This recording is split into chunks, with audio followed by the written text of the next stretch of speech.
अब लेक्चरर के लिए भी यहाँ पर सारे सब्जेक्ट मेंशन है, artificial intelligence, animal sciences, computer science, software engineering, data sciences, chemistry, maths, zoology, botany, food sciences, technology, और उसके बाद ह्यूमन न्यूट्रिशन, और उसके बाद English literature, linguistics, sports science, physical education, pharmacy. Okay जी, एप्लीकेशन फॉर्म जो है मैंने फिलअप कर लिया। अब इसकी डिटेल्स मैं आपसे शेयर करता हूँ। बिस्मिल्लाहिर्रहमानिर्रहीम, अस्सलामु अलैकुम जी, welcome to another video. I hope you are doing well. So आज की इस वीडियो में मैं आपसे जो न्यू टीचिंग जॉब्स अनाउंस हुई हैं, जिसमें प्रोफेसर्स, लेक्चरर्स, एसोसिएट प्रोफेसर्स और असिस्टेंट प्रोफेसर्स की बेइंतहा जॉब्स जो हैं वो अनाउंस हुई हैं। ठीक है, हर सब्जेक्ट की जॉब्स अनाउंस हुई हैं, यानी कि कोई ऐसा सब्जेक्ट नहीं है जो यहाँ पर मिसिंग हो। ठीक है, हर तरह का, वो बेशक आर्ट्स का है, जनरल साइंस का है, साइंस का है, वट कोई भी सब्जेक्ट है, सबकी यहाँ पर वैकेंसीज अनाउंस हुई हैं। और सबसे बड़ी बात कि इन वैकेंसीज़ के लिए पूरे पाकिस्तान से मेल एंड फीमेल सब अप्लाई कर सकते हैं, एलिजिबल हैं। ठीक है, सबसे पहले मैंने आपको डोमिसाइल बता दिया, बट इसकी लोकेशन भी बता देता हूँ और ये यूनिवर्सिटी का नाम भी, बल्कि मैं नीचे आपसे इस यूनिवर्सिटी का जो एडवर्टाइजमेंट है ऑफिशियल वो भी शेयर कर देता हूँ और लोकेशन भी बता देता हूँ कि आपकी जो जॉब लोकेशन है वो क्या होगी। आप देख सकते हैं कितनी ज़्यादा वैकेंसीज़ हैं, हर सब्जेक्ट की हैं, वो लेक्चरर हैं, एसोसिएट प्रोफेसर्स, असिस्टेंट प्रोफेसर्स और प्रोफेसर्स की। इसमें आप अपनी ऑनलाइन एप्लीकेशन कैसे सबमिट करवा सकते हैं, पहले मैं एडवर्टाइजमेंट की डिटेल शेयर करूंगा और इसी वीडियो में कंप्लीट ऑनलाइन एप्लीकेशन जो फॉर्म है वो भी फिल करके आपको बताऊंगा कि आपने अपना एप्लीकेशन फॉर्म कैसे फिलअप करना है। अदरवाइज़ अगर आप हमारी सर्विस लेना चाहते हैं, एप्लीकेशन फॉर्म की सर्विसेज जो मैं प्रोवाइड करता हूं सबमिट करवाने की, 400 में आप अपनी ऑनलाइन एप्लीकेशन हमारे थ्रू भी सबमिट करवा सकते हैं। उसके लिए डिस्क्रिप्शन बॉक्स में आपको इंस्टाग्राम का लिंक मिल जाएगा। उस इंस्टाग्राम के लिंक को ओपन करते हुए इंस्टाग्राम पे आप मुझसे कांटेक्ट कर सकते हैं। 400 में देन मैं आपकी ऑनलाइन एप्लीकेशन सबमिट करवा दूंगा। अदरवाइज़ इस वीडियो को वॉच करते हुए आप खुद भी सबमिट करवा सकते हैं, कोई इतनी बड़ी बात नहीं है। अच्छा, और दूसरी बात, एक और बात ये भी बता देता हूँ कि इसमें आप ऑनलाइन भी अप्लाई कर सकते हैं और ऑफलाइन भी अप्लाई कर सकते हैं। ठीक है, इट्स अप टू यू कि आपको जो भी मेथड आसान लगे आप करें, बट मैं हमेशा ये प्रेफर करता हूँ कि आप ऑनलाइन अप्लाई करें। बेशक मुझसे ना करवाएं, बट खुद करें ऑनलाइन अप्लाई, तो वो ज़रा बेनिफिशरी होता है, आसान होता है as compare to manual apply के। ठीक है, तो बाकी जैसे आपको इजी लगे आप करें। ठीक है, तो ये यूनिवर्सिटी है गवर्नमेंट यूनिवर्सिटी डेरा इस्माइल खान, खैबर पख्तूनख्वा, पाकिस्तान, यानी डेरा इस्माइल खान खैबर पख्तूनख्वा में ये बेस करती है यूनिवर्सिटी। इनकी एडवर्टाइजमेंट नंबर 5/2024 है और इसमें यहाँ पर ये मेंशन भी है कि government university Dera Ismail Khan Khyber Pakhtunkhwa invites applications from Pakistani nationals, यानी पूरे पाकिस्तान से मेल फीमेल कैंडिडेट्स अप्लाई कर सकते हैं। ये टीचिंग फैकल्टी की पोजीशंस हैं ऑन रेगुलर बेसिस। ठीक है, परमानेंट जॉब्स हैं under BPS scheme as per qualification and criteria as mentioned against each. ठीक है, अच्छा जी, अब यहाँ पर पहले तो आप पोजीशंस देख लीजिए। प्रोफेसर्स जो पे स्केल 21 होता है, अब यहाँ पर काफ़ी सारी इनकी जो सब्जेक्ट्स हैं मेंशन है। ठीक है, तो आप इन सब्जेक्ट्स को खुद ही देख लीजिएगा, क्योंकि अब ये मैं सारे सब्जेक्ट्स अगर आपको बताना शुरू करूँगा ना, अब इसमें कोई इतनी बड़ी बात तो है नहीं है, साफ़ सुथरा उन्होंने सामने लिखा हुआ है। ठीक है, कोई इस तरह की कॉम्प्लिकेटेड बात भी नहीं है जो मैं आपको समझाऊँ। इसमें मैं आपको आगे एप्लीकेशन फॉर्म या जो नीचे टर्म्स एंड कंडीशंस होती हैं उसमें गाइड करूँगा, बट यहाँ पर ये जितनी पोजीशंस प्रोफेसर्स के लिए लिखी हैं, हर सब्जेक्ट यहाँ मेंशन है। आप देख लीजिए, जो भी आपका सब्जेक्ट है आप अप्लाई कर लीजिए। ठीक है, और जो आगे मिनिमम क्वालिफिकेशन और क्राइटेरिया लिखा है as per HEC latest criteria visit HEC website. तो आप प्रोफेसर जो पे स्केल 21 के लिए अप्लाई करते हैं, ठीक है, तो उनका क्राइटेरिया चेक करने के लिए HEC की वेबसाइट विजिट करेंगे। वहाँ से आपको क्राइटेरिया का पता चल जाएगा कि प्रोफेसर का जो क्राइटेरिया है वो क्या होता है। ठीक है, तो उसके लिए आप जो है वहाँ से क्राइटेरिया देखेंगे कि आपके पास MPhil या MS होना चाहिए या कोई रिसर्च पब्लिकेशन वगैरह होनी चाहिए। ठीक है, और आपका जो टीचिंग एक्सपीरियंस है वो क्या होना चाहिए। तो वहाँ से जब देखेंगे तो फिर उसके अकॉर्डिंगली आप अप्लाई करेंगे। ठीक है, अगर आपका क्राइटेरिया, अगर आप उस क्राइटेरिया को मीट करते हों, ठीक है, या मैच करता हो आपका क्राइटेरिया उसके अकॉर्डिंगली। ठीक है, अच्छा, फिर उसके बाद एसोसिएट प्रोफेसर जिनका पे स्केल 20 होता है। अब यहाँ पर देखें इनकी सारे डिसिप्लिन्स यानी जितने भी सब्जेक्ट्स हैं सब के सब डिटेल के साथ उन्होंने यहाँ पर बता दिए हैं। ये माइक्रोबायोलॉजी है, animal sciences, science, software engineering, data sciences, intelligence, artificial intelligence, chemistry, food sciences, technology, human nutrition. ठीक है, तो ये सारे सब्जेक्ट्स हैं, आप इनको देख लीजिएगा, मैं इनको नहीं पढ़ रहा, बहुत ज़्यादा है। फिर उसके बाद नेक्स्ट है असिस्टेंट प्रोफेसर पे स्केल 19, और जो आगे इनका क्राइटेरिया लिखा हुआ है वो सबका सेम है। आप HEC की वेबसाइट को विजिट करके वहाँ से क्राइटेरिया इसको चेक कर सकते हैं। ठीक है, और वेबसाइट दी हुई भी है, सिंपल सी है HEC की वेबसाइट, कोई मुश्किल बात नहीं है। असिस्टेंट प्रोफेसर पे स्केल 19 है। अब इसमें भी तमाम सब्जेक्ट्स मेंशन है। देखें काफ़ी सारे सब्जेक्ट हैं, मतलब कोई ऐसा सब्जेक्ट नहीं है जो उन्होंने छोड़ दिया हो। मतलब आपका हर टाइप का, जिस तरह मैंने ऊपर आपको बताया ना कि आपका वो बेशक साइंस सब्जेक्ट्स हों, जनरल साइंस के सब्जेक्ट्स हों, आर्ट्स हों, ह्यूमैनिटीज़ ग्रुप हो, कोई भी ग्रुप हो आपका, सब के सब यहाँ पर सब्जेक्ट मेंशन है, तो कोशिश कीजिएगा लाजमी इसमें अप्लाई कीजिएगा, ठीक है। अच्छा जी, और इसमें भी वही क्राइटेरिया जो मैं आपको पहले बता चुका हूँ। अच्छा, उसके बाद यहाँ पर जो है लेक्चरर्स हैं, पे स्केल 18, ठीक है। अब लेक्चरर के लिए भी यहाँ पर सारे सब्जेक्ट मेंशन है, artificial intelligence, animal sciences, computer science, software engineering, data sciences, chemistry, maths, zoology, botany, food sciences, technology, और उसके बाद ह्यूमन न्यूट्रिशन, और उसके बाद English literature, linguistics, sports science, physical education, pharmacy, political science, Pakistan studies, sociology, psychology, law, doctor of physical therapy, medical lab, मतलब सारे subject mention है, education, Urdu, library sciences, सब चीज़ें, इस्लामिक स्टडीज़, कोई ऐसा नहीं है जो उन्होंने छोड़ दिया। तो आप इसमें कोशिश कीजिएगा, ज़रूर अप्लाई कीजिएगा। फिर उसके बाद यहाँ पर टर्म्स एंड कंडीशंस हैं, इनको आप देख लीजिए, और ये अकाउंट नंबर दिया हुआ है, इसमें आपने जो फ़ीस है, जो चालान फ़ी होती है, वो आपने डिपॉजिट करवानी है। लास्ट डेट है 10/12/2024, ठीक है। जो एप्लीकेशन फ़ी है for professors and associate professors and assistant professors and lecturers, इन सब की जो है वो 4000 रुपये, ठीक है।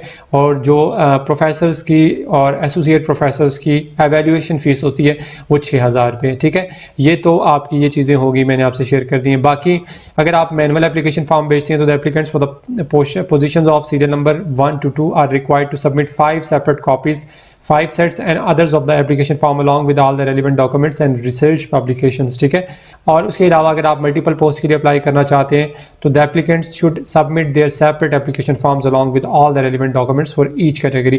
तो अगर आप एक से ज़्यादा पोस्ट के लिए अप्लाई करना चाहते हैं तो उसके लिए आपको सेपरेट एप्लीकेशन फॉर्म जो है वो सेंड करने होंगे। और अगर आप मैनुअल सेंड करेंगे तो आपने इनवेलप के बाद लाजमी लिख के भेजना है उनको कि आप किस पोस्ट के लिए अप्लाई कर रहे हैं। बाकी 3rd डिवीज़न आपके पूरे एकेडमिक कैरियर में नहीं होनी चाहिए, सही हो गया। और इसके अलावा जो एलिजिबल कैंडिडेट्स होंगे उनको शॉर्ट लिस्ट किया जाएगा फॉर फाइनल इंटरव्यू, ठीक है। और जो शॉर्ट लिस्टेड नहीं होंगे उनको जो है वो स्किप कर दिया जाएगा without signing any reason, without signing any notification, ठीक है। तो इस चीज़ को माइंड में रखिए, क्योंकि अक्सर ऐसा होता है कि जब शॉर्ट लिस्टिंग हो जाती है तो फिर कैंडिडेट्स जिनको मैसेजेस वगैरह नहीं आते या कोई नोटिफिकेशन वेबसाइट पर नहीं मिलता तो वो काफ़ी परेशान होते हैं कि हमें ना तो कोई नोटिफिकेशन दिया। तो उन्होंने यहाँ पर एडवर्टाइजमेंट में क्लियरली मेंशन किया होता है कि हम जो है कोई नोटिफिकेशन नहीं देंगे, ना ही आपको कोई मैसेज करके बताएंगे कि आप शॉर्ट लिस्ट हुए हैं या नहीं हुए। अगर होंगे तो आपको मैसेज या कॉल उनकी तरफ से आ जाएगी, नहीं होंगे तो कोई भी कॉल वगैरह मैसेज वगैरह कुछ भी नहीं आएगा, ना ही यहाँ पर कोई नोटिफिकेशन उस हवाले से डिस्प्ले होगा, ठीक है। अच्छा, अब चलते हैं। वैसे मैं इस एडवर्टाइजमेंट का लिंक भी डिस्क्रिप्शन में डाल दूंगा और जो यूनिवर्सिटी का लिंक है वेबसाइट का वो भी मैं यहाँ पर डाल दूंगा, ताकि आप यहाँ से अपना ये एडवर्टाइजमेंट नंबर 5/2024 है। अगर एप्लीकेशन फॉर्म डाउनलोड करना है तो यहाँ से करेंगे डाउनलोड आप, और अगर ऑनलाइन सबमिशन करवानी है वैसे यहाँ ऑप्शन दिया हुआ है। ये इनकी जो एडवर्टाइजमेंट है वो यहाँ पर भी दी हुई है, ठीक है। और ये नीचे इनका एप्लीकेशन फॉर्म है। सिंपली आपने अपना यहाँ पर नाम लिख लेना है, ठीक है। सिंपल है, इसमें कोई इतनी बड़ी बात तो नहीं है। नाम अब मैं जल्दी जल्दी इसको फिल करता हूँ फिर आपसे शेयर कर देता हूँ। ओके जी, एप्लीकेशन फॉर्म जो है मैंने फिलअप कर लिया। अब इसकी डिटेल्स मैं आपसे शेयर करता हूँ। सबसे पहले आपने अपना फर्स्ट नेम, ठीक है, और लास्ट नेम लिखना है, ठीक है। कंप्लीट लिखना है, मैंने तो जस्ट ऐसे ही क्योंकि डमी पुट कर रहा हूँ तो इसलिए। फादर नेम कंप्लीट आपने लिखना है। एड्रेस आपका जो आपका बेशक वो परमानेंट एड्रेस ना भी हो, बेशक आपका वो रेजिडेंशियल एड्रेस ना भी हो, ठीक है, मगर एड्रेस आपने यहाँ पर वो लिखना है जिस पर आपको पोस्ट वगैरह रिसीव होती हो, ठीक है। इंटरव्यू लेटर वगैरह रिसीव हो सकता हो। अक्सर कैंडिडेट्स पहले एड्रेस कोई पुट कर देते हैं, फिर बाद में क्वेश्चन कर रहे होते हैं, कमेंट भी करते हैं, इधर व्हाट्सएप पे मैसेजेस भी करते हैं कि सर हमने वहाँ पर कोई गाँव का पता लिख दिया था या कोई ऐसा लिख दिया था जहाँ पर कोई डाक वगैरह आ ही नहीं सकती। तो आप प्लीज़ किसी शॉप का लिख दें, किसी रिलेटिव का लिख दें, बट एड्रेस वो लिखिएगा जहाँ पर आपको ईजीली पोस्ट वगैरह मिल जाती हो, ठीक है। तो इस चीज़ को आपने माइंड में रखना है। फिर परमानेंट पे भी आपकी मर्जी है, अपना परमानेंट जो पुराना एड्रेस है कोई लिख दें। मोबाइल नंबर ये मैंने वैसे उठा कर डमी लिख दिया है, आपने अपना मोबाइल नंबर सही वाला लिखना है। व्हाट्सएप नंबर भी आपने जो भी आपका एक्टिव होगा वो लिखिएगा। डेट ऑफ बर्थ आप इस कैलेंडर से जो है सेलेक्ट करेंगे, पहले ईयर्स, फिर मंथ एंड फिर डेज, ठीक है। CNIC नंबर भी मैंने ऐसी डमी लिख दी है, आपने अपना सेलेक्ट कर लेना सही करके। डोमिसाइल मैंने यहाँ पर पंजाब लिख दी है, ठीक है। आपका जो भी होगा आप वो लिख लीजिएगा। नेशनलिटी पाकिस्तानी। फिर आ जाता है बैंक ड्राफ्ट और बैंक स्लिप नंबर, ठीक है। तो अगर आप ड्राफ्ट सेंड करते हैं तो आप यहाँ पर मेंशन कर सकते हैं उसका नंबर भी, ठीक है। ड्राफ्ट के ऊपर लिखा होता है बैंक ड्राफ्ट नंबर, ठीक है। या फिर अगर आप अपना जिस अकाउंट से सेंड करते हैं आप वो भी लिख सकते हैं, इसमें भी कोई इशू नहीं होगा। फिर आपके जो SSC के मार्क्स जितने भी आपने ऑब्टेन किए होंगे वो मार्क्स यहाँ लिखेंगे। टोटल मार्क्स जो आपके मैट्रिक में होते हैं 1050 हैं या 1100 जो भी होते हैं वो लिखेंगे। फिर आगे आपके FFSC में जितने आपने मार्क्स ऑब्टेन किए वो यहाँ मेंशन करेंगे। फिर आपके टोटल मार्क्स FFSC में 1100 या जितने भी थे वो आप लिखेंगे। फिर आपने अगर BA BSc किया है तो उसमें आपके जितने भी ऑब्टेन मार्क्स होंगे वो, और यहाँ पर टोटल मार्क्स। तो अगर आपने BA BSc नहीं किया, डायरेक्ट आपने BS किया, तो उसको आप यहाँ पर मेंशन कर सकते हैं, या MA MSc किया तो उसको भी यहाँ पर आप CGPA परसेंटेज जो भी होगा आप वो यहाँ लिख सकते हैं। अच्छा जी, फिर उसके बाद नीचे आ जाते हैं। यहाँ पर आपका MSc है, उसमें टोटल जो CGPA था वो कितना था, ठीक है, टोटल, तो वो मैंने लिख दिया 4 और ऊपर मैंने ऑब्टेन लिखा था। नीचे फिर अगर आपके पास फर्दर क्वालिफिकेशन होगी MS MPhil और MSc ऑनर्स कुछ भी है तो उसके टोटल मार्क्स और सॉरी उसके ऑब्टेन मार्क्स, और फिर उसके यहाँ टोटल मार्क्स लिखने हैं। अब मेरा तो नहीं है तो मैंने इसलिए नहीं लिखा। फिर आगे PhD आ जाता है, उसमें ऑब्टेन मार्क्स और टोटल मार्क्स CGPA आपने यहाँ लिखना है। फिर नेम ऑफ इंस्टीट्यूशन आपने लिखना है जहाँ पर आप जो है वो सर्व कर रहे हैं, ठीक है, कोई भी टीचिंग जॉब कर रहे हैं, जो भी कर रहे हैं वो आपने मेंशन कर देना है। तो मैंने XYZ लिख दी है। आपका जो भी एक्सपीरियंस होगा उस स्कूल कॉलेज यूनिवर्सिटी जिधर भी आप पढ़ा रहे हैं सर्व कर रहे हैं उसका नाम यहाँ लिखना है।